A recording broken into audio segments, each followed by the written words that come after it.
Hello, everybody. It's George from Ireland. I hope you can hear me now, as told I was sort of on mute last video. So this is about start stops. Okay, so the nuclear arms limitation treaty has expired.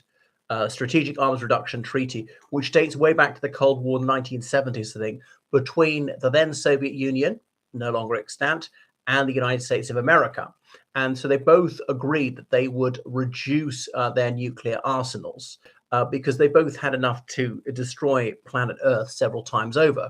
And it was getting ludicrous, the amount of money they were spending on it. So why would you have more than you need? So they already got to mutually assured destruction, as in MAD. One country launches the nukes and they're taken off. But before they can even land in the other country, their target country is also launched. So these ones hit, they blow up whatever country. But minutes later, the nukes from the other side blow up the country that launched first. So you couldn't gain an advantage by starting this sort of unprovoked nuclear war or first strike or whatever. So it will be guaranteed that you'd be wiped out minutes after you wiped out the other country. But wait a second. So you got your nuclear weapons on the ground. So they might be launched from land. They might be launched from planes. They might be launched from submarines. But what if the other side, before they launch, decides to destroy your nuclear missiles on the ground? They can't be launched from ground launchers. They can't be the planes that are meant to fly and launch them from the air. But those are destroyed on the ground, something like that. Or there are other possibilities, or the submarines. So you have so many of them that that's just not viable. The enemy country tries to destroy your nuclear arsenal on the ground, and they start destroying it, and that's your signal. We better launch now before they destroy even more. And there's just no way the enemy country could destroy all of your nuclear arsenal, even half of it, before you had a chance to launch. So just going further and further and further. But like security, my paradigm is always how many locks do you put in your door, right? You put one lock in your door. Okay, that's great. You've got some security. But a thief could pick that lock. So put two locks in the door. Now, so you've got greater security, but that costs you more. And it's more inconvenient to unlock every time. So, but the thief could still pick through two locks. Why do you have three locks in the door? That's enhances your security. But it costs more, and it's more time-consuming, inconvenient to undo three locks. But then what if the thief gets through three locks? Should we go for four locks? And each time you're increasing your security, but you're also increasing your cost and inconvenience. Well, the nuclear weapons, they're increasing their nuclear security because it's very, very hard to take out the nuclear weapons. The enemy, we've got twice as much as you need to blow up the world, 3 times, 4 times. When do you stop? It just gets so ruinously expensive. And it's taking away from conventional forces, which will be used. Nukes ideally will never be used. And indeed, in over 80 years, they haven't been used. Hiroshima, Nagasaki, the last time. So both sides, they say this is getting crazy. Let's not bankrupt ourselves. Obviously, in the United States, with stagflation, the 70s after the oil crisis, after defeat in Vietnam, they're particularly keen to do this a bit of a détente in that period in the Cold War. So that was signed, but it's all gone wrong. Now, President Barack Obama, he signed a new one with the then Russian President Dmitry Medvedev, New START.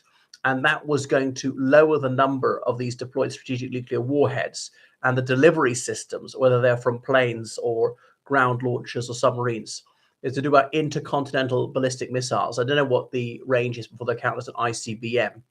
And to submarine launch ballistic missiles, that's the SLBMs, some launched from bombers and so on. So each side was going to have no more than 1,550 nuclear warheads and was going to have no more than 700 delivery systems, which could be a submarine capable of launching them, or a plane, or indeed a ground launcher.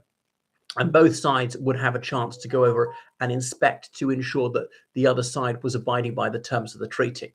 Now, that was due to expire in 2021 during coronavirus, and both sides agreed to prolong it for a further 5 years. That was in Joe Biden's term of office. It was just, 2 weeks after Biden was inaugurated. But then that ran out yesterday, and it doesn't look like it's going to be extended. So there are now no laws limiting the size of the nuclear arsenal. So is that worrying? They could increase them, because we know that the Russian military is a basket case. This war has lasted longer for the Second World War for them, and they've only gone forward about 150 kilometers at their deepest point of penetration. And they're going forward at something like 80 meters a day on average, and this is slower than the First World War.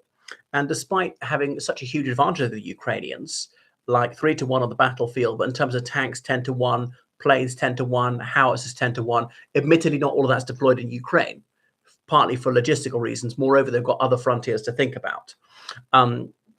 But despite their major numerical advantage, they haven't won, and they had sort of had a technological advantage. Now the edge is being knocked off that by more Western kit. The Ukrainians are getting sometimes the Ukrainians are getting a technological advantage, and economically outnumbering Ukraine 10-1. Okay, Ukraine's got a lot of money from Western countries, which has helped them. But even when they've got these huge advantages, they haven't been able to win a conventional war. Conventional wars, you think the bigger conventional military will win. Now, asymmetric warfare like in Afghanistan or Vietnam, that's different. Even if you have state-of-the-art military technology, it doesn't necessarily mean you're going to defeat your foe, because your advantages are negated by the terrain and by the fact that it's hit and run, that there aren't these front lines. It's not a pitched battle, where here it really is. But the one way that Russia does have parity with the United States is nuclear weapons. Well, they've got even more nuclear warheads than the United States. It's thought they cheated on this like they cheat on everything, but not too much, because it's just too expensive even for them. Are those nuclear warheads even in a usable condition? Because it costs quite a lot of money to maintain them. And they've cut corners on loads of things, which is why at the beginning, some of their planes wouldn't fly, the tanks wouldn't start, or the troops were issued with rations which expired several years earlier. The winter tires being replaced by summer tires in the winter. There wasn't enough fuel. There's a lot of defalcation. A lot of their resources were stolen and sold on the black market and stuff like that. So, but even one nuclear warhead would take out a metropolis. There's so many megatons. They're much more potent than what hit Hiroshima or Nagasaki. So, would they be able to shoot them down? I remember a British military man telling that for the nuclear missile to get from the very west of Russia to London was 10 minutes. And that's years ago. It might be faster now. The thing about NATO is to deploy them on NATO territory as close to Russia as possible. Somewhere like Lithuania, and so it could go from there to Moscow like in about 2 minutes. You could go from there to St. Petersburg in about 20 seconds. The point is, there's just no way you can shoot it down. They launch, and by the time that you realize it's been launched, it's landed and destroyed you. And the countermeasures, if it's going to take 10 minutes to reach a country, you can fire several missiles to take it down, and you miss the first time, miss the second time, miss the third time, fourth time, hit it. That's it. You've got a few chances. But when it's very, very close to the metropolis, there are no second chances.